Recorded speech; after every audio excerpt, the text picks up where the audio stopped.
righty. So, did I tell you I sold that track? sold which? That track. Really? Yeah. That we have at the top? Really? It's this little German, and it's like background music. I think it's fantastic. They go with it, but that's one that we sold. Yeah. Oh, that's great. That's neat. Oh well, good. Is it going to show up in like a commercial, industrial TV show? It's a German movie. German movie. Yeah. It's a little German movie, and a guy they contacted me, and they're like, we want to buy. All right. 30 seconds of that cue. Nice. And I was like, okay. Now that gets sold on what marketplace? I in Grooves. I'm ASCAP and BMI. You can buy all of that stuff on in Grooves. It's on every digital platform on the planet: Spotify, iTunes, Google Music, everything. All of our stuff is there. Fantastic. But that was neat. Now, actually, I have an agent who's actually hustling that stuff for me now. Agents are a hell of a thing. Because, I used to, with agents, how we had our issues with agents. Sometimes you need an agent. Yeah, you do. Yeah. Anyway, sorry. No. Oh, good. That's cool. Congratulations. Yeah. All right. Well, we will weigh in on the Oscar nominees in a future show. We got a lot to deal with this week, and there's going to be some stuff going up on the Oscars then it should already be up on the cinegods.com site. Email us at gods@digigods.com. Go visit us at cinegods.com and send us your Vox boxes, whatever else. We got one little piece of mail that I want to read right at the top of the show. I thought was very entertaining, from Chevelle Dixon. Wishes us a happy new year and says, I listened to the podcast and your discussion of Mother, and it got my interest piqued, so I decided to watch it and see what the fuss is all about. the saying, we love you, Chevelle. The saying, curiosity killed the cat, comes to mind because this film nearly killed me. It was 2 hours of Aronofsky indulgence, and I can never get it back. Be glad you did not watch it, Wade. Sincerely, Chevelle Dixon. Thank you, Chevelle. Thank you, Chevelle. Yeah, thank you, man. I appreciate that. Was that me and you? Or was me and Mark? No, it was okay. You uncorked on it, and I have not seen it to this day, and I'm not glad I'm not. That's another one I'm thinking Darren thought we would have been talking about around about now. True. Darren. So we have I got Kid Vid, we got some more anime, we got some great trash, some really good indie stuff. But straight up, I want to make mention of two really important criterions. Sometimes we like to save the criterions for later in the show, but this is a great twofer because they're films you've probably never heard of. Most people have probably never heard of these, have never seen them. G.W. Pabst, really significant German director of the Weimar era that we often don't talk enough about because everybody focuses on Murnau, everybody focuses on Fritz Lang. There are certain German directors that we just they're the ones, and Pabst sometimes gets a little bit lost in the mix. God bless you, Criterion. They have gone and unearthed a couple of really important Pabst films from the early sound era, when Pabst moved from silent into sound. He was one of those guys who really just killed it. And it's interesting because some of the others didn't really. Murnau is not Murnau, when we think of Murnau, we think of silence. Yeah, when you think of Fritz Lang, you think primarily of silence and then of some American noir films and things like M, which is early silent, which of course is great, but did Fritz Lang ever do anything like Metropolis? No. So Pabst's sound stuff has kind of gotten lost in the mix. The Comedians is just one of the yeah. So here's a couple from Pabst, one from 1930 and one from 1931, and they are both outstanding and amazing, and I've never seen either of them. West Front 1918, made in 1930, in both German and French, is a World War I story that takes place in the trenches and deals with 4 soldiers just going through hell in the trenches. And I'm going to say, this is coming around right about the same time that you get All Quiet on the Western Front in the United States, which won Best Picture. This is a better movie, a much better movie. It has been restored. It has been rarely seen. It is beautiful in every conceivable way, 2K digital restoration. And there's also a French television broadcast from 1969 that shows World War I veterans watching it. And it is devastating. It is just devastating. Film scholar Christopher Horak did an interview to talk about it and give you kind of some backdrop on it. There's also a new audio interview, relatively new from the late '80s, with the guy who edited the film.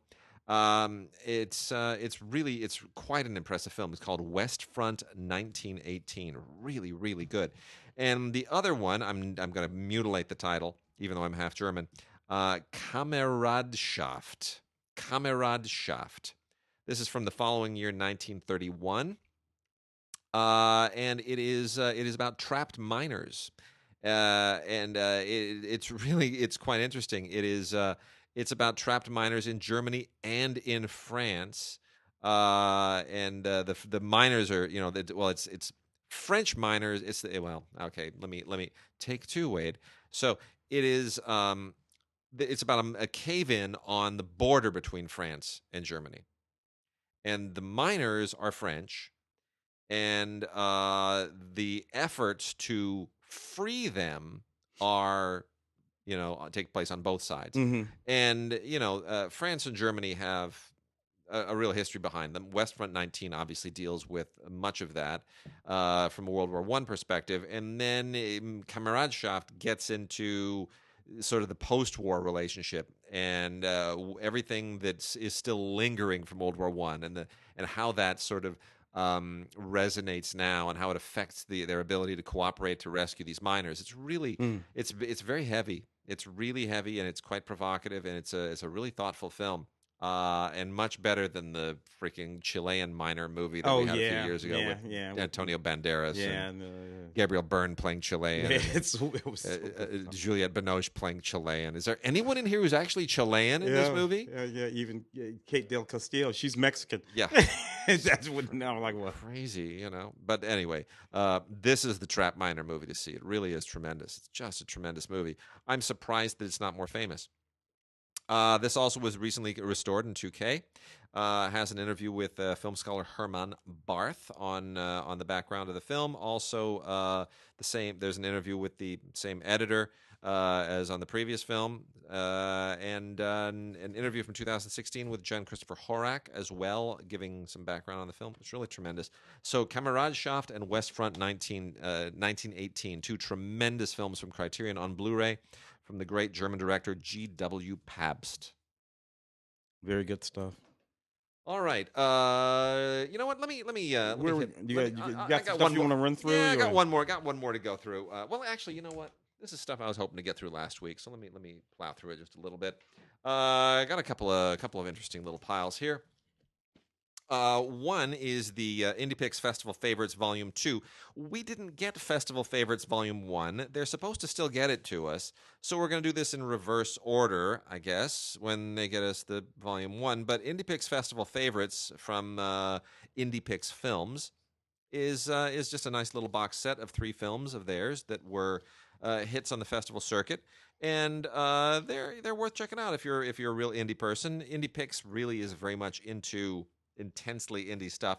The films are Roaring Abyss by Quino Pinheiro, Icons Among Us, Jazz in the Present Tense by Michael Rivoire, Lars Larson, and Peter J. Vogt from the Paradigm Studios, and Ecotone, which is the quiet fight for a louder future.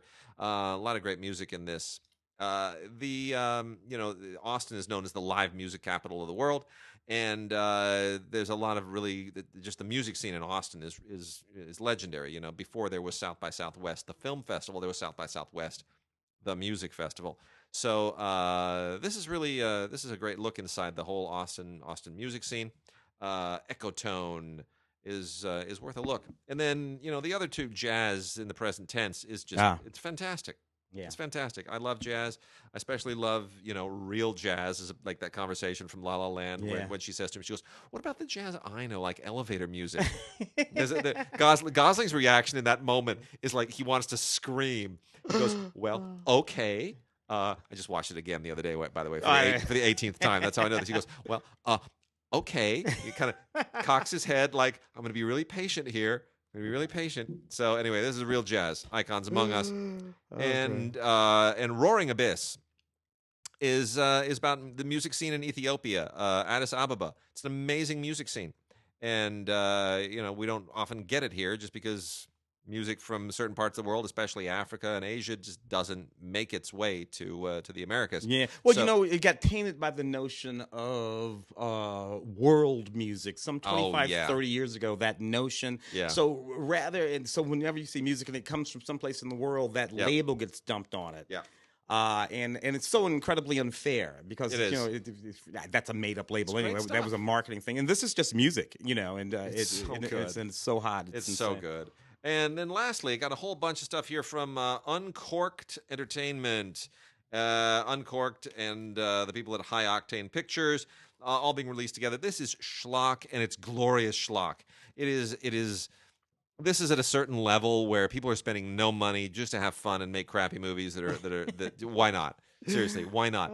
Let's go nuts. So here, I'll go through them real quickly because this stuff is, you put this on. This is what I always recommend to people. I've done this for years. If you're having a party, don't put on like a real movie. No. Put one of these on. Yeah. Because it's something to talk about. And every time you look at the screen, something perfectly ludicrous will be happening. And Like, people what will. the hell? It's a conversation starter. People will laugh. Nobody will know what's going on. They won't recognize anyone on the screen, and they will have no idea what's going on. Antimatter. Antimatter is probably the most legit film of all of them. Anyway, Pretty good title, Antimatter. actually. Antimatter. It's like Alice in Wonderland with just all kinds of weird kind of modern sci-fi concepts. Cold Moon is a revenge thriller. Actually, Cold Moon is interesting because of some of the people involved. There's some quite legit people who had a hand in this film, oddly enough. So it's worth. This one might be actually worth checking out. Okay, now we're getting totally nuts. Circus Kane. This is just a raw, naked attempt to take advantage of it. It's funny because I got it over here. We're going to talk about it, and they're like, killer clown, red balloon, plaster it right on the cover, and spend like $1.90 to make it look a little bit horrific. The artwork for that box cost more than that movie. It probably did. It's absolutely hysterical. Balthazar Kane is the evil villain here. Anyway, Circus Kane, hilarious, really hysterically funny. The ice cream truck. Welcome to the neighborhood. Okay. In a certain way, though, I am happy that there is a space again for these films. Oh, I am too. Because there was a space for these films when we were kids. Sure, in the 1970s. Yeah, tons in the of them. 70s and stuff like that. There was a space, Yeah. and that kind of went away for a while. The VHS happened and all of that kind of and then everything got all sophisticated there for a while. But now there's a space for this stuff again, and you can make a $1.95 movie. He's a murderous ice cream Which truck is great man. because that's where people need to learn how to make movies. Sure. Learn how to make movies making one of these damn things. By the way, like we should point out, Sam Raimi and Peter Jackson started by making these movies. Thank you. Yeah, Toad back in the day, all this kind of. That's why they learned to make movies. He's an ice cream truck guy and he kills people. Yeah. What more do you need to know? Because technically they all are. All ice cream truck guys are And then we people. have Friday the 13th. Oh no, it's not Friday the 13th. It's the 13th Friday. 13th Friday. As if that's going to avoid the lawsuit. Oh, it's too funny. None of it has anything to do with Friday the 13th. Sue him anyway. This is actually much more Clive Barker-y kind of stuff. It's so funny. It really is. It's like there's an orb that sort of opens up the demonic domain, kind of like the little square in the Hellraiser movies. Here we go. An American Werewolf in... Oh, no. I'm sorry. I got that wrong. Carnivore, Werewolf of London. Yeah. I just love that they're sitting around and they're looking at all these movies and they're like, how can we rejigger this title? It's so great. Anyway, what am I going to tell you? It's in London and there's a werewolf. And there it is. It's done. And, you look at some of the... They did that in porn for years, by the way. They would take a movie and just rename it. And as if we didn't have enough killer clowns, Tim. Yeah. Clowntergeist. Come on. He's a clown and a ghost. He's a ghost clown. The reason you're afraid of clowns. Clowntergeist. No, actually, the reason I'm afraid of clowns is because they're just creepy to begin with. Yeah. And it freaks me out even more. But if you want to add to it, sure, why not? The clown makeup in this thing is just fabulous. So anyway, this is all about a girl who she's just terrified of clowns. She's absolutely terrified of clowns. and she winds up having her own little It experience all by herself, and it's a complete takeoff on It. It's just absolutely fantastically funny. And then the last one is Sightings. They see you. This is basically Paranormal Activity, all reduced to a schlocky exploitation film, shot in the middle of nowhere, and God bless them for it because it just makes it all that much better. So, whole lot of fun there. Sightings, Clowntergeist, Carnivore, Werewolf of London, The 13th Friday, The Ice Cream Truck, Circus Kane, and then the two that are a little bit more legit, Cold Moon and Antimatter. So, a lot of fun. What one will find in those movies, occasionally, or even more than occasionally, is some good directing and some good acting. You will find that as much as we make fun, which is of course what everybody's doing. Everybody's trying. All those actors are trying to just create a good scene for their reel. And you have no resources, so you have to somehow stretch a dollar in some really creative ways. Look, you watch some of that early Sam Raimi stuff. You watch again the early Peter Jackson stuff. Yeah. They're stretching a buck. Yeah. And nobody in their right mind would have said, "Oh, this person's going to go on to do." No, you don't. But they're cutting their teeth. Yeah, and learning how to actually do it. Yeah. Some new newbies here, new releases. Let's do the new releases. And here we are. We're talking about we're going to talk in the future. I thought maybe there, in the back of my head there might have been a chance that there would have been some talk about Last Flag Flying, Steve Carell, Cranston, and Lawrence Fishburne. Yeah. The movie doesn't come together. It doesn't. Bryan Cranston is the weak link in the film. So over the top. But Larry Fishburne and Steve Carell are actually pretty solid in this movie. This movie gets me by the time it's about these three guys, old soldiers from Nam. Yeah. And one of them they come together for we shouldn't say exactly why they're coming together because that's a part of it. Yeah. But there's a reason why they come together all these years later, and the great Cicely Tyson. It's a really powerful movie in certain ways. It's got some really good stuff in it. I think I mentioned last show that something about these movies are not doing what they did for us in our youth. This would have been Gardens of Stone. It would have been, yeah. It would have back in the day. Sure. Here's what my feeling was. While I was watching it during our award season rush, I was thinking, okay, this is obvious casting to me. Oh yeah, the crusty old guy, Bryan Cranston. The crusty old guy who's sexist and will say anything, and he still thinks he's the canary in the coal mine. He's Bryan Cranston. Okay, well that's obvious. The introverted guy who doesn't want to say much, who's still carrying a lot of baggage. Okay, Steve Carell. Sure, yeah, he can be mousy. And who went and turned all preacher?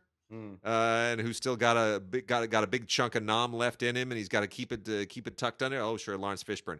It's more interesting to me if you rotate those actors, move that around, Yeah. Make Lawrence Fishburne the bar owner, the Cranston guy. Make Steve Carell the preacher. And make Lawrence Fishburne, and maybe tuck Cranston into that collar. Sure. Or make Lawrence Fishburne the introvert. He's such an imposing figure with that deep voice. Sure, that's an obvious thing to make him the preacher. But make him the guy who can't quite, who has to sort of come to the others and who has issues. Yeah, let him stretch. Yeah. Let's see what they do. That would have been more interesting to me. Yeah, that's already a better, more interesting. Yeah. More just. But we're remaking the movie. It's not the movie they made. They popped in their head the way it popped into their heads. The 4K Ultra HD version of the Lego Ninjago movie. Now, here's the thing about this movie. I saw this movie in theaters, right? Yeah. For the show. And this movie almost made my head explode. I'm sitting next to a 2-year-old or maybe a 4-year-old. I can't tell the real difference between a 2 and a 4-year-old, but whatever. They got kids all around me. It was one of those, bring your kids screens. Yeah.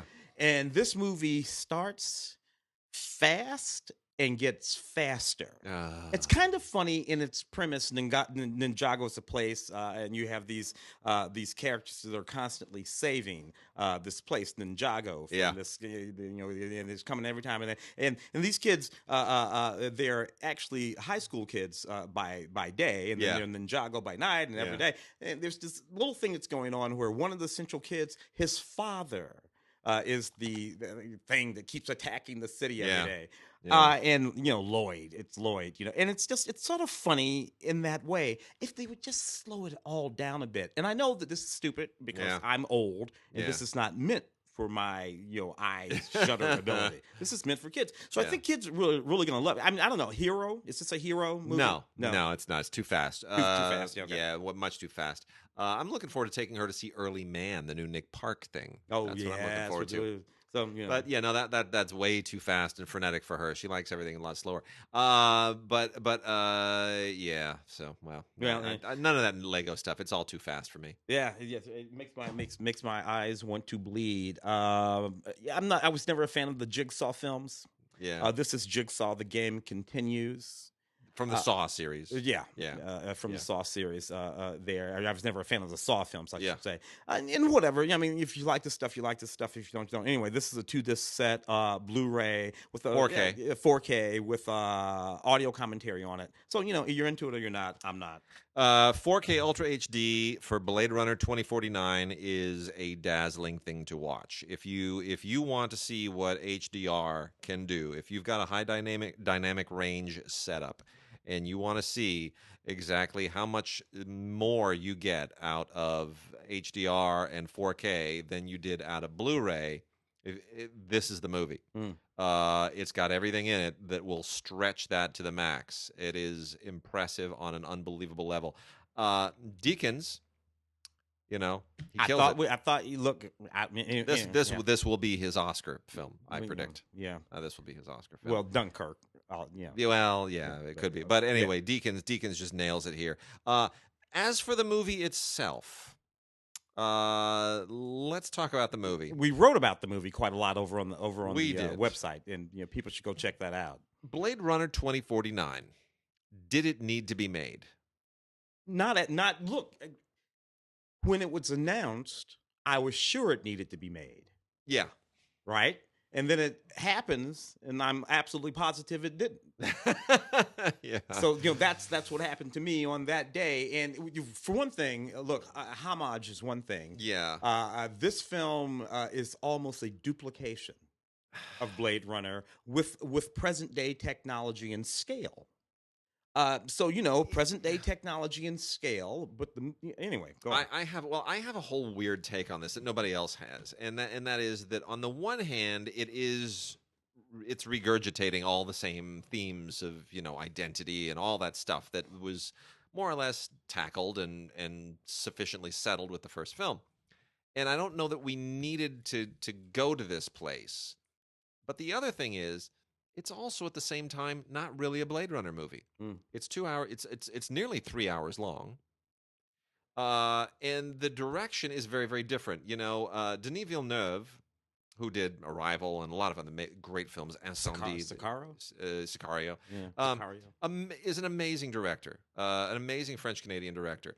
But my theory is that he was not making so much a Ridley Scott sequel here.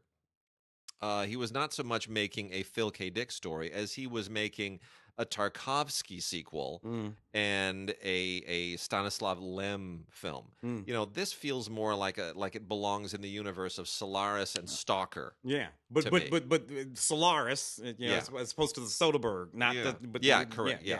And it just feels more like one of those kinds of movies. Now, whether that's conscious or not, I don't know. But in any case, there's a lot of good stuff in here. Gosling is terrific. It just doesn't feel necessary. Yeah.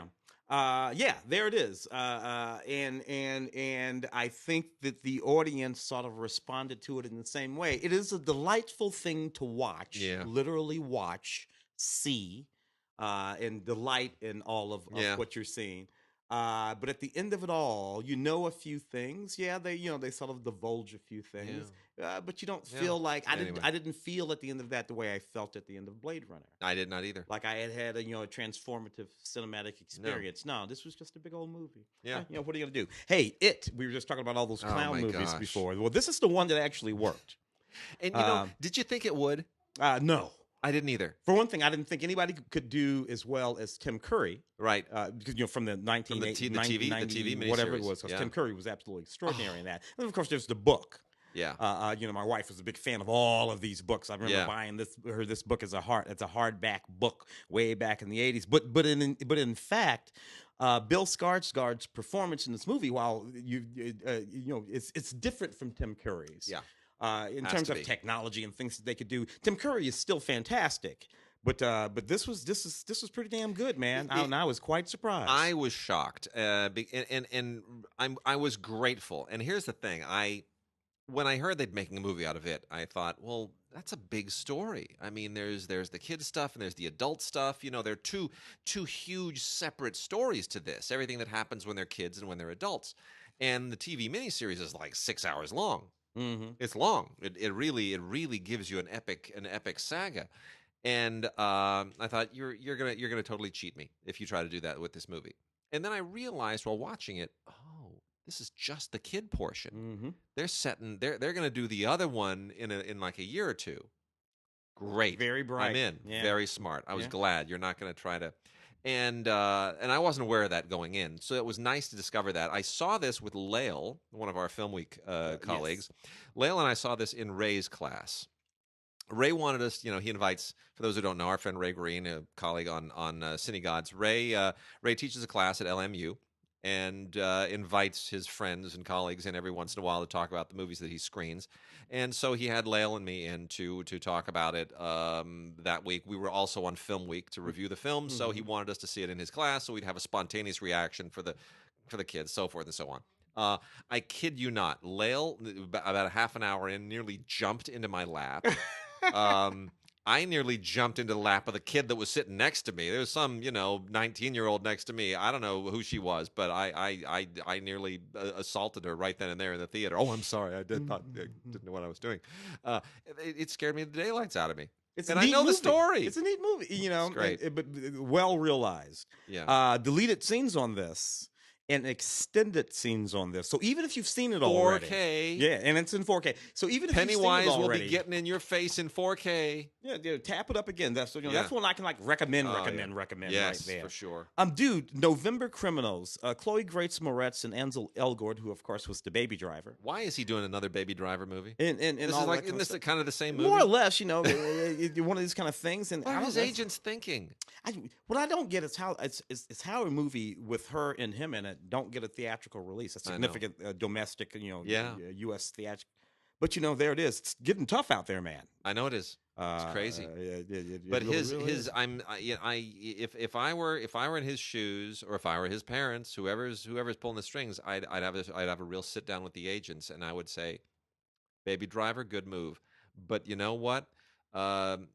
Let's stretch a little bit. Yeah. Find me some more interesting stuff where I'm not pursing my lips all the time. Yeah, He's got that one manner, and it's that one expression, and it's not. He's got to stretch. You got to give this kid some more. The problem is he was in that movie, the Fault in Our Stars, and the problem of this young man, and I said it on the show, and I'll say it again: learn to act.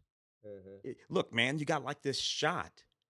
Learn to act, become better. Yeah. And because he could do this for another 3 or 4 movies, and then that's over, dude. Yep. People are gonna get sick of that crap soon. Yep. But whatever. Friend request. I don't know. Whatever. This is one of those little scary horror movies. College students and all this kind of stuff. Good enough. But not particularly good in the realm of these films. Could have been better. Nevertheless, special features on here. A little behind the scenes movie thing. I didn't watch it. I don't know anything about it. So friend request, a little horror movie. And then this gangster thing, Gangster Land, by Timothy Woodward Jr. This is mostly forgettable. Peter Facinelli is, really the only significant name in here. Jason Patrick shows up, but it's not. This takes place during Prohibition, 1920s. It's all about a boxer that's recruited by Al Capone. It just we had a whole bunch of these. Remember there was like mobsters and then there were Bugsy and what was it, Billy Bathgate. There was a whole bunch of them all set around the same bunch of characters: Bugsy Siegel and Capone and Meyer Lansky, and we had a whole bunch of those for a moment in the 90s, and It's kind of tired. Yeah. I get it. Woodward wants to kind of, flex some muscles and make a period piece and, deal with that whole era and the Valentine's Day Massacre and all that. But honestly, there's no room for this movie. There's no room for it. Facinelli's okay. Jason Patric's largely wasted. We also have Rendell, Dark Vengeance. Which is from a series. Yeah, Danish. this is from Finland. Yeah, Finnish, it's from yeah. Finland. It's a superhero movie from Finland. And it's funny. I just speaking of, I spent about 20 minutes yesterday. I wasted 20 minutes, I should say, trying to make a Blu-ray purchase online. Now, you're thinking, Wade, why would you take 20 minutes to make a Blu-ray purchase? This is why. Because I found out that in 2016, one of my all-time favorite films, the 3-hour and 15-minute Finnish war epic Talvisoda from 1989, that is officially the most advertised, the movie with the most expensive Oscar campaign in the trades in history. They took out more ads for Talvisoda in Variety and The Hollywood Reporter than have ever been taken out for any other movie ever. Every day for 5 months, there was an ad saying Talvisoda, Talvisoda, Talvisoda. Didn't get a single nomination, not even a foreign language film.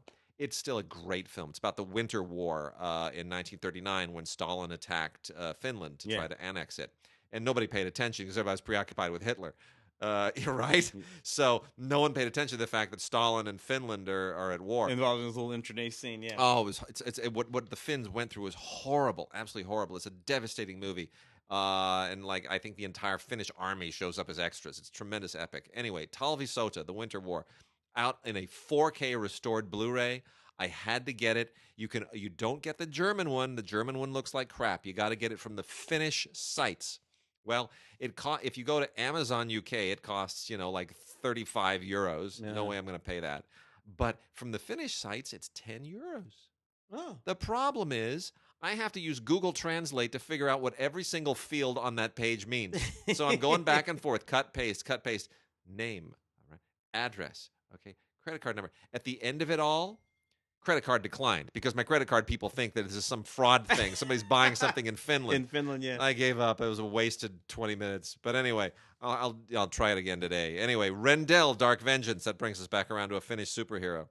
So anyway, there's this corporation called Vala, and they've invented this vaccine that has horrible repercussions, and Rendell is the superhero who declares war against Vala. And you know what? It's not like an American superhero movie. It has some real production value behind it. It's promising. For a franchise, I could see them doing something with this, and I am very impressed by the filmmakers involved. This is not what I normally expect out of Finland, which tends to make very artsy, traditional period films about, World War II and coming-of-age movies. And Finnish movies are very good, but they just don't travel very well. This could travel. So look for Rendell, Dark Vengeance. It's very interesting. The Square, which is this is this little wacky film that people were talking about a little while ago. It was, won the Palme d'Or. Yeah, it did. It won the Palme d'Or at Cannes. Was expected to be more of a foreign language hit than I think it became. It turned out to be. Elizabeth Moss is in it from Handmaid's Tale.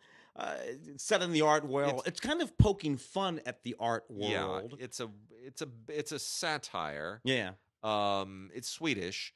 The square in question it's all related to a museum and modern art. Yeah, and the idea of this art space called the Square, and this curator guy who's doing this thing with it, and he has this interview, which is really very funny. That interview with Elizabeth Moss. Yeah, that's very funny. He gets involved in this sort of odd little relationship with her that goes a little bit sideways, and then he starts to go a little bit sideways, and it's mocking a whole bunch of things. And I think a lot of people didn't get that it was making fun of these things. The satire is very subtle. Yeah.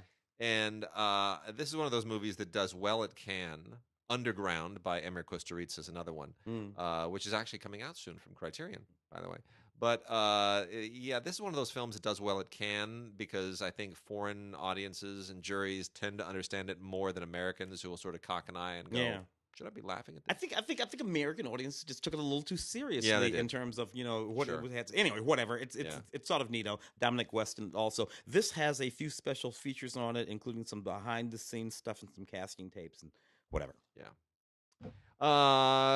Claude Autant-Lara, Four Romantic Escapes from Occupied France. This is the wonderful release from Criterion's Eclipse series. We were getting a lot of Eclipse releases for a long time, and then they kind of stalled, and a lot of people were emailing me and asking me, "Is the Eclipse line done? Is it finished?" And so I emailed them, and they said, "No, no, no, no, no. We're still working on stuff." And the thing is, every Eclipse release is a boxed set. Mm. So there are multiple movies that they are cleaning up and this kind of stuff, and they don't come with extras, so they're paying attention to the transfers.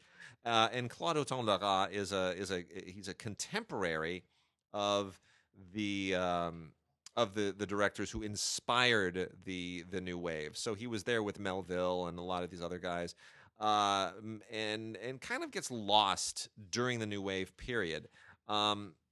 And mostly what he's primarily known for are very sort of opulent comedies. And you could probably compare him a little bit to Sturges or Lubitsch in some ways, but anyway, he made some very interesting films, and these are four romances, four basically period romances that were made during the occupation in 1942 and 43, and then the last one was made after the war, Sylvie et le fantôme. The other three, Lettres d'amour, Douce, and le mariage de Chiffon. Really very clever films, very enjoyable, and a wonderful discovery. So, if you're not familiar with Claude Autant-Lara, this is Eclipse Series 45 from the Criterion Collection. Definitely check it out. Four really interesting films and a wonderful, the film that we mostly think of from this particular period from the occupation is The Children of Paradise, and it's nice to get a little broader idea of the other films that were being made during the same period, especially by a filmmaker that we're often not exposed to sufficiently. So it's very, very nice. Claude Autant-Lara, Eclipse Series 45, Four Romantic Escapes from Occupied France. Félicité. I love this movie. Yeah, it's a really Love powerful movie set in Kinshasa. This is from a Senegalese French filmmaker. Yeah. Whose career has mostly split the difference between French and Senegalese sensibilities, and I just think this is a great movie about this young woman. She's a singer. She's working in the capital.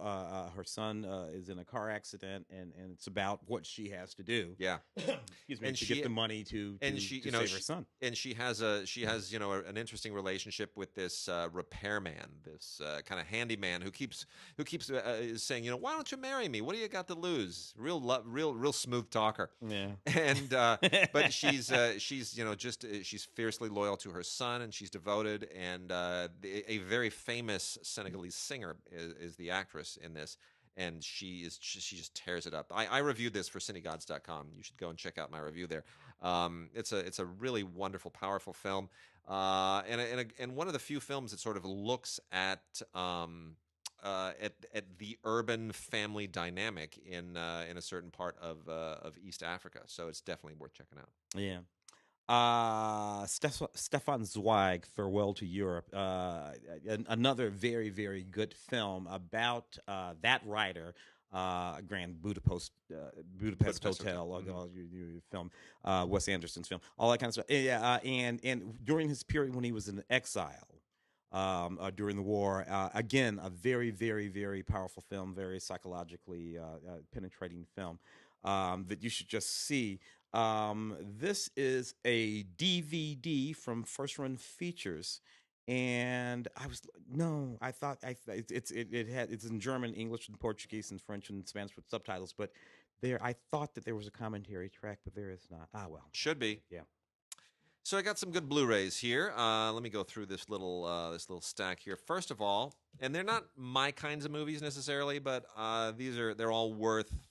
They all have historical or archival value. Raro Video now distributes through Kino, And they keep finding these really interesting, primarily Italian movies from the 70s in particular. So Raro Video went and unearthed the Fernando Di Leo directed movie La Seduzione. You should be able to translate that all by yourself.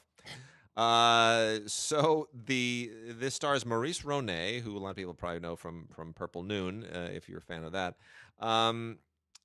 Who plays this cad who goes back to Sicily after his father passes away, and he there gets involved in this this kind of this romance with a certain woman played by Lisa Gastoni, and that then dovetails into some of that usual Italian stuff that you get, where it feels a little bit exploitative, it's a little bit artsy, and then it goes real dark in a very strange way, and you sort of don't see it coming at you from left field.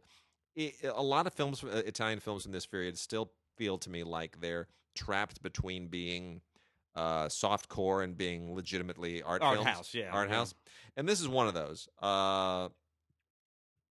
You're like, this is trashy, but there's something going on, and it's really well made, but it's still trashy, and I don't feel like I should be liking it as much as I am. So it's an interesting artifact from 1973, La Seduzione. Fernando Di Leo, never quite gets a lot of respect, but Raro picked a good one here. We've also got a film by a director I am not a fan of. Arturo Ripstein is not one of my favorite people. Time to Die from Film Movement Classics, however, is you sort of gotta give this some props, because Gabriel Garcia Marquez wrote the screenplay, and even though I am not a fan of Ripstein, it's quite an interesting film. This is basically a Mexican Western, and this was made in 1966, when Westerns were either of one variety, the American, or the other, the spaghetti Western. You were either the Italian or the American, and nobody was really making anything that didn't sort of fit either the one mold or the other, the John Wayne mold or the Eastwood and Franco Nero mold. This is a third way. And it's very interesting because you watch this and you realize that a lot of what Ripstein was doing here kind of informs Peckinpah. And Peckinpah clearly is very aware of this and integrates a lot of Ripstein's style into his old work, into his own work. So, because there's a moment when Peckinpah really kind of changes.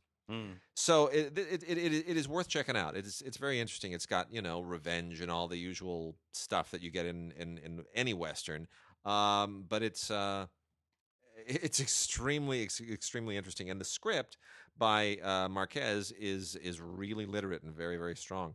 There's even a video introduction by Alex Cox, who apparently only does introductions now, doesn't make his own movies anymore. Don't know what the problem is there.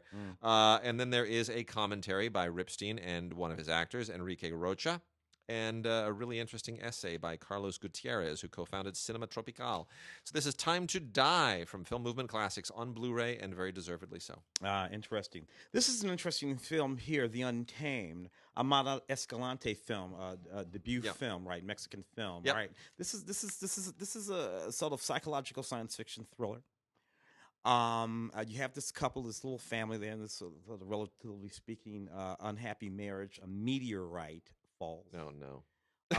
And we end up in a situation where a woman comes into their life and tells them about this hut out in the woods that they should go to, and they go out to this hut in the woods, and there's this creature in the hut. Oh no. Related to that meteorite, and it becomes a very odd movie. I'll put it to you this way: it's the kind of movie where each of the principal actors in the film have to play several characters.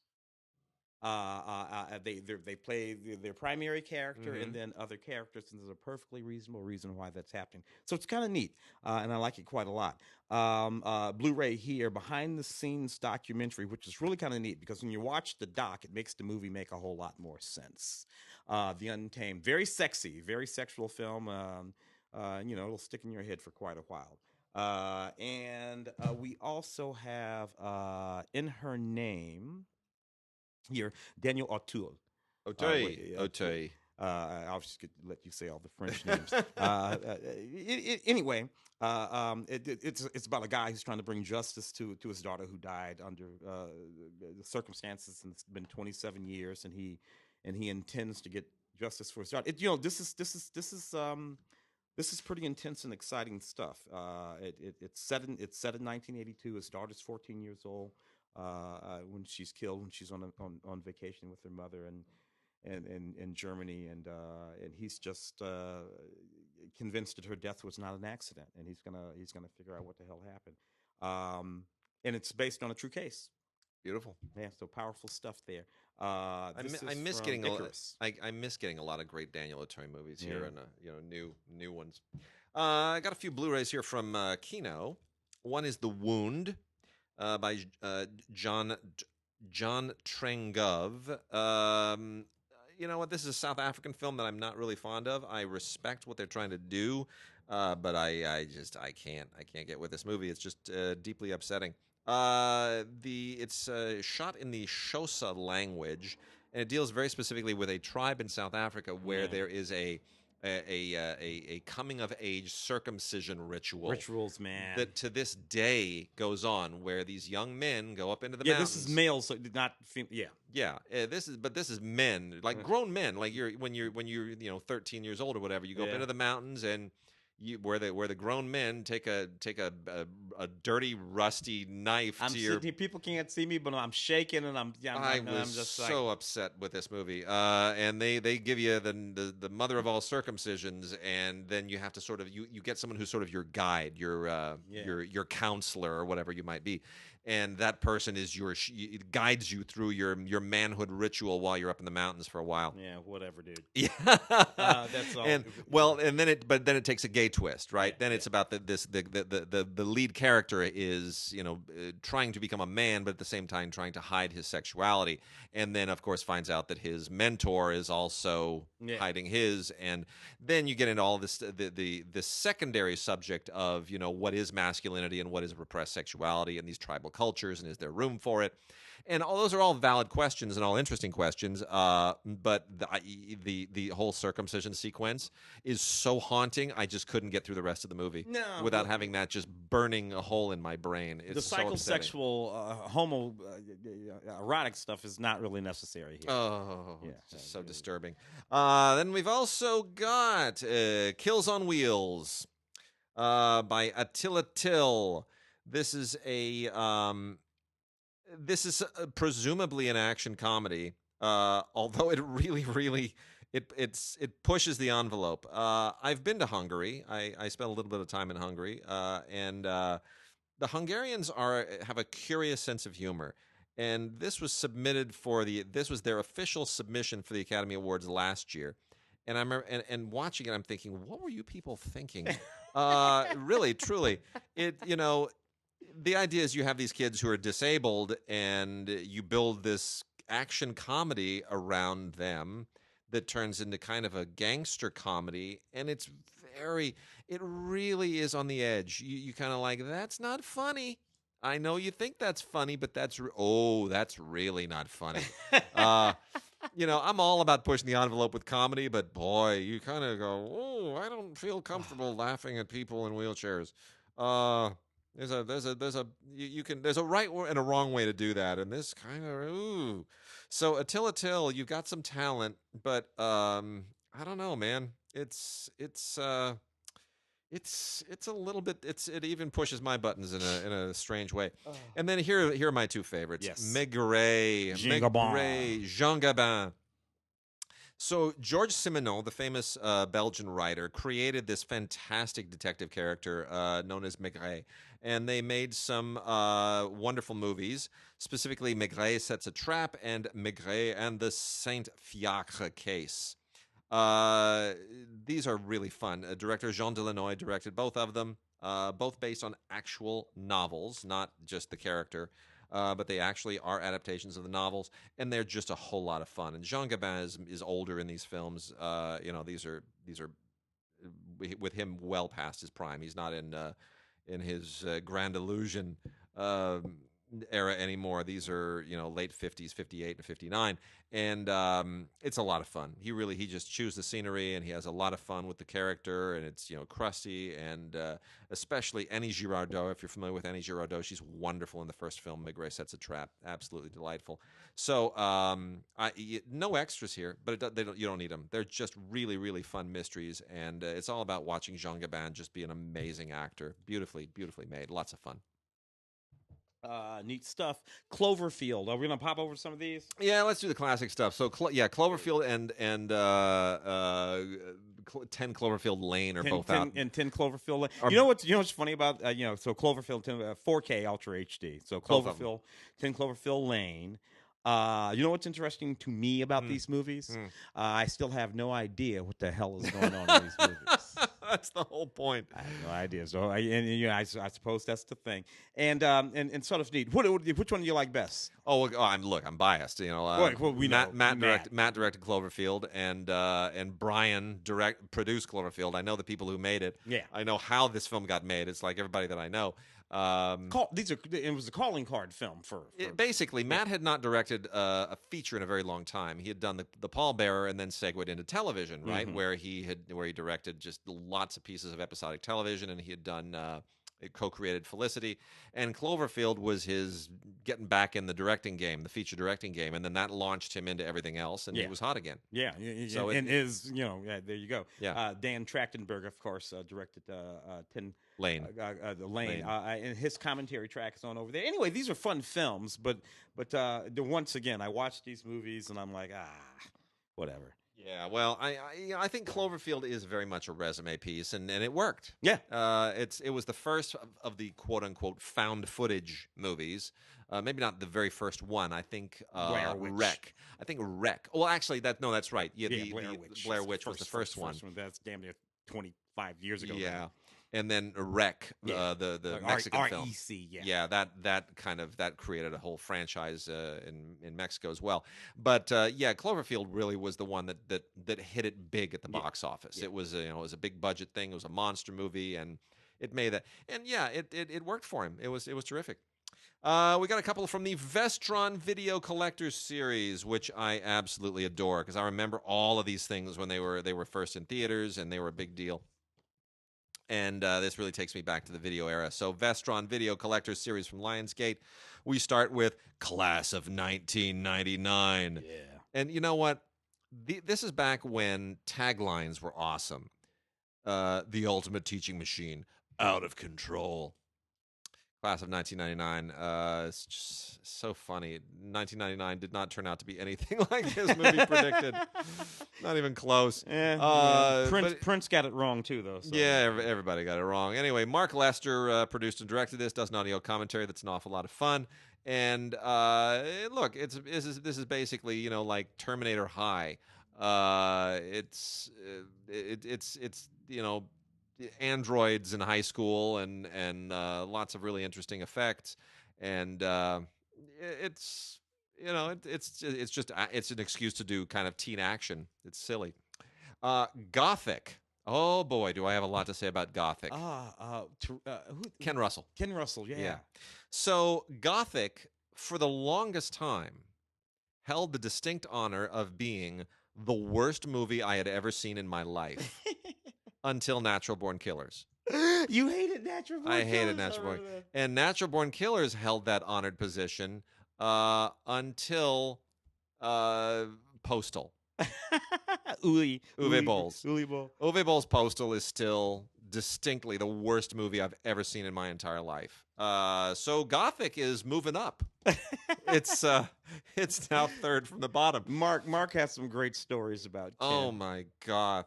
Look, here's the thing about Gothic. First, for those who don't know, there were two movies in the same 18-month period that dealt with this particular story. The other one was with Eric Roberts, and what was that called? Oh, I can't even remember.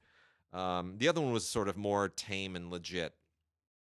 Gosh, I'm going to have to pull that title up. I'll look it up. But in any case, the other film and the Gothic, they are both about the same night in 1816 at this Swiss villa, where some of the greatest authors in history had a Byron.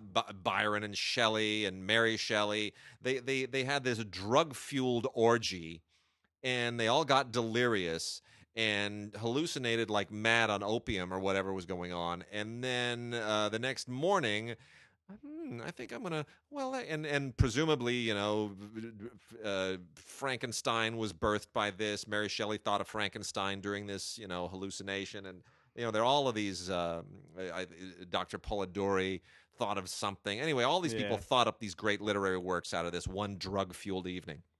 Ken Russell doesn't really care about any of that because Ken Russell was nuts. For those who don't know, we were supposed to interview Ken Russell for Stupid for Movies when Mark and I did Stupid for Movies, and you sat in on that a couple of times too. So Ken Russell was in town for something at the Academy. We were supposed to interview him at the Lowe's Hotel in Santa Monica. So Corey, good friend Corey got down there with the crew first. Corey was there waiting. I was getting down there to interview Ken Russell, and as soon as I get there, Corey and everybody and the crew are sitting in the lobby, and Corey says to me, he won't come out of his room. I said, what do you mean he won't come out of his room? We talked to the publicist. He knows we're coming. He goes, no, they called up, and he hangs up on us. And I went up and I knocked on the door, and he yelled at me. What? I shouldn't have been surprised. It's Ken Russell. He's out of his mind. He's a lunatic, and he's, you know, getting senile at that time too. Yeah. And I called the publicist, and I said, you know, he's supposed to be at the Academy this evening, and we're supposed to talk to him before he goes. Could you tell me what the deal is? And they're like, we're so sorry, we don't know. We have no, like the publicist was just apoplectic. She clueless, had no idea what was going on. And that evening, we didn't interview him. We gave up and went away. That evening at the Academy, the interview with Russell was a train wreck. Oh, yeah. Was a train wreck. It's legendary. I think it's on YouTube. He's basically not answering any question. He's just laughing at the interviewer. He's just cackling like a madman on stage. It was a train wreck. Mark actually has Mark audio. was there. That's right. Mark recorded audio. Oh my gosh. Audio of it. You can hear Ken Russell cackling from the stage, echoing. It's just so crazy. He's just out of his mind. Well. And Gothic is when he was going there. Yeah. When he made Altered States, he was still halfway in this realm. And then there's like Lair of the White Worm, and then we get to Gothic, and Gothic is just out of control. This movie is ridiculous.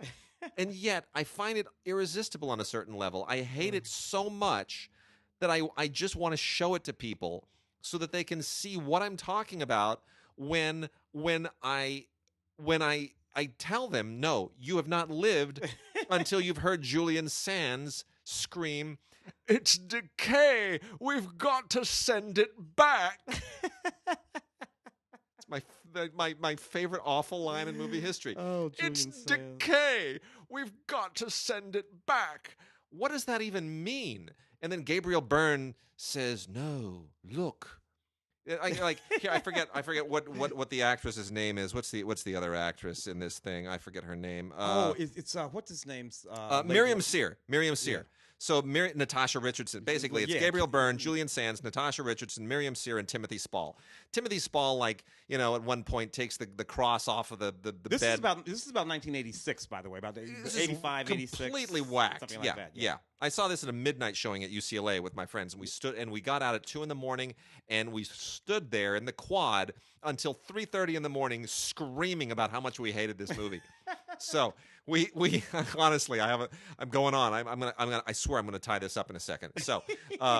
So Timothy Spall at one point, he's lying in bed. He takes the crucifix off the wall behind him, revealing a nail, and then he takes his hand and he just like starts impaling his hand sadomasochistically on the nail. What? Yeah. At a certain point, Miriam Sear says, "Look into my eyes," and Gabriel Byrne says, "I am." And she says, "No, my eyes." And then she drops her top and they're like eyeballs instead of nipples blinking at him. It's insane.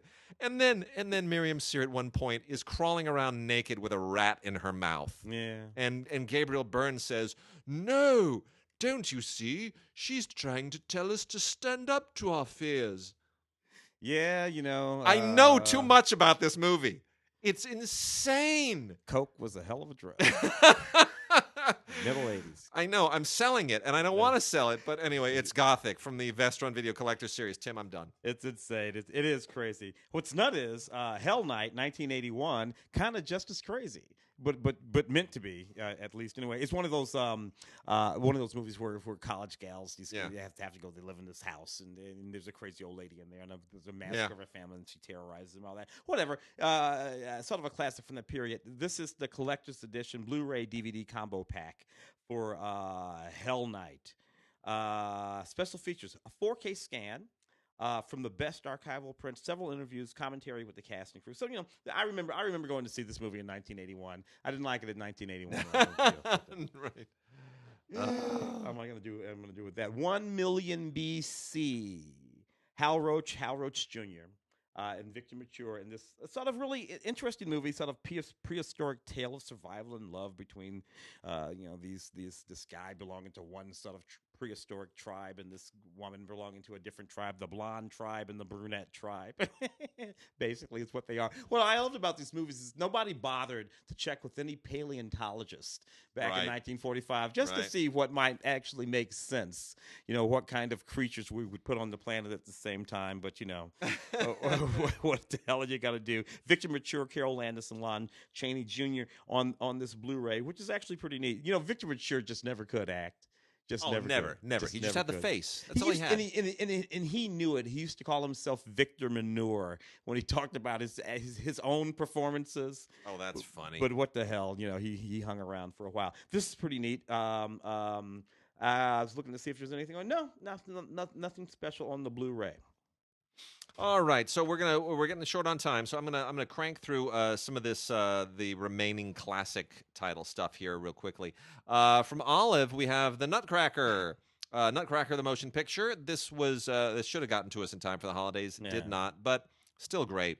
Directed by Carol Ballard, who of course is a shares my alma mater, UCLA. Carol Ballard, fascinating director who just didn't have a very prolific career.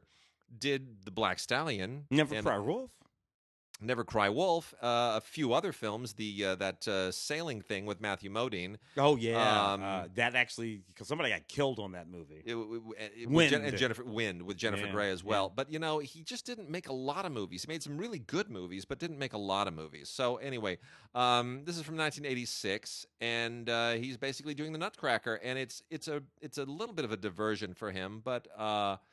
Using members of the Pacific Northwest Ballet, and it's primarily a performance film, but it is still it's still really engaging, and it's still really wonderful to look at, and you just kind of can't go wrong. You can't go wrong with the Nutcracker. It's meant to be sort of a companion to the Maurice Sendak Nutcracker book, so worth checking out. 1986. Definitely go. At least grab this for just for the Tchaikovsky music, if nothing else. And then we also have Bob Hope and Fernandel in a very unusual pairing, with Anita Ekberg as the woman between them, in Paris Holiday. Really kind of I don't know who thought to pair Bob Hope and Fernandel. Bing must have been on concert tour. Right. It's really interesting. I mean, Fernandel was a huge European star. Bob Hope was a big global star, but it's an odd thing to kind of put the two of them together. And yet it is a funny film. It's it's kind of a minor comedy classic, with Bob Hope as an actor who, is trying to do some movie work, purchasing a screenplay in Paris, and winds up getting into this kind of a caper. And then there's Fernandel and Anita Ekberg, and they have a lot of fun. And it's actually not a bad film. So again, 1958. It's a bit of a minor comedy, but it's fun. And from the Warner Archive collection, we have both versions of Strictly Dishonorable, which are also both quite good. And I'm glad they went and did this. If you're not familiar with Strictly Dishonorable, it's one of those sophisticated comedies. And it was done twice, 2 different films, both of them very, very respectable, neither of them dishonorable, and they're worth checking out. The 1951 remake is probably my preferred version, personally. Janet Leigh in that one. Yeah, it's quite good. Janet Leigh, Ezio Pinza, Gail Robbins. That one's really good. They're both based on a stage play that was written by Preston Sturges, But Preston Sturges didn't actually make either of these movies. So that's that's kind of it's what that in many respects that's sort of what a lot of people have mourned is the fact that Sturges never got to do his version of this. Yeah. But nonetheless, the 51 version is written and directed by Melvin Frank and Norman Panama, both of whom are very, very good directors, and absolutely worth checking out. So anyway, there it is. The both versions of Strictly Dishonorable from the Warner Archive collection. We also have a comedy triple feature of Jerry Lewis movies that you've probably never seen. These are the three that sort of get lost. Jerry Lewis and Janet Leigh in Three on a Couch.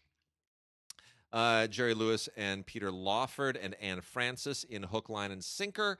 And Jerry Lewis in the very underrated Don't Raise the Bridge, Lower the River, which I thought is so funny. I still love that film. I think it's absolutely great. Terry Thomas is in it. Yeah. You put Jerry Lewis and Terry Thomas in a movie together, you've got me sold. That's directed by Jerry Paris, who otherwise is best known for Happy Days. Yeah. Jerry Paris' son is actually a friend of mine. So just saw him the other day. We worked at the Man's National Theater together. I like Three on the Couch. They're such fun films. Marianne Mobley. And then Hollywood's Greatest Screen Legends, 50 of the best actors and actresses of all time show up in 20 hours of biography. Julie Andrews, Katharine Hepburn, Laurence Olivier, Cary Grant. Oh my gosh, it's 4 discs and on and on and on. You name the star, they've got a little biographical sketch here. It's a nice little sort of video reference thing to have on hand if you're an old movie fan. So Hollywood's Greatest Screen Legends, 50 of the best actresses and actors of all time. Locked and Loaded is a 4-barrel combo of really bad movies, which includes Second Command with Van Damme, Red Sands, Extraction, Operation Rogue, which is a Roger Corman produced thing. None of these are any good, but they are what they are. Enjoy yourself, knock yourself out. It's just something to put on in the background. And then the Durango Kid, 10 Western classics. You ever watch the Durango Kid? Oh yeah. The Durango Kid was the alter ego of this sort of like mild. It was like a Superman thing, only he was a cowboy. So he was this all mild mannered guy, and then he would take on the persona of the Durango Kid and go. They're all kind crimes. of the same, though. Yeah, they're the same. They're all from the 1940s and 50s. Yeah, Charles Starrett, I think. Yeah, his name. yeah, Charles Starrett. Yeah, Starrett, yeah, they're all kind of the same. He's kind of like the Lone Ranger, except less exciting and no mask. Yeah, exactly. And the thing of it is, I could never figure out how come everybody didn't know. Yeah, it's like, okay, never mind. Yeah, well, anyway. And I want to make quick. Didn't get to our kid vid, but I did want to put a couple of titles on the radar. Because these are worth for Nickelodeon fans. Nickelodeon has a lot of great stuff, and we watch Nick stuff in our house. We watch Young Einsteins a lot now, but what my daughter does not watch are Mutant Ninja Turtle things. But Turtle fans will like Tales of the Teenage Mutant Ninja Turtles, the final chapters. This is really quite aggressive animation, and I'm glad they've taken it in this direction. This has Monsters vs. Mutants, the Samurai, Mutant Apocalypse. This is 2 discs, so they're kind of pushing the envelope a little bit on the Mutant Ninja Turtle saga, so that is interesting. And then we also have, which my daughter will thoroughly enjoy, Nella the Princess Knight. This has a lenticular cover to make sure that you don't miss how cool and sweet and awesome Nella is. She's a princess and she's a knight. And anyway, these are 8 adventures from this very charming little series that kind of splits the difference between Disney's Princess Sophia and the pony, My Little Pony. My Little Pony people. Yeah, that nonsense. So it's kind of between those two worlds. It's not bad. And then we got a couple of Scooby-Doo things too. Be Cool Scooby-Doo. Be Cool Scooby-Doo, Teamwork Screamwork, which is the new Scooby-Doo. Not really a big fan of this. There's 13 episodes of this new Scooby-Doo series, which is not up to snuff with the old Scooby-Doo series, but if you're into it. Yeah. And then Scooby-Doo and Batman, the Brave and the Bold. This is a crossover that Warner Brothers has done. That is just crazy. Yeah, this is better than this other new Scooby-Doo, which I don't like the artwork on at all. But this also includes a couple of Scooby-Doo vintage cartoons, including the Caped Crusader. That's sweet. So I was glad that they went in that direction and gave us the vintage cartoons to kind of tune this thing up, and it's a lot of fun. So with that, we are done, and we'll be back next week. Go and check us out at cinegods.com. Email us at gods@digigods.com. Yeah.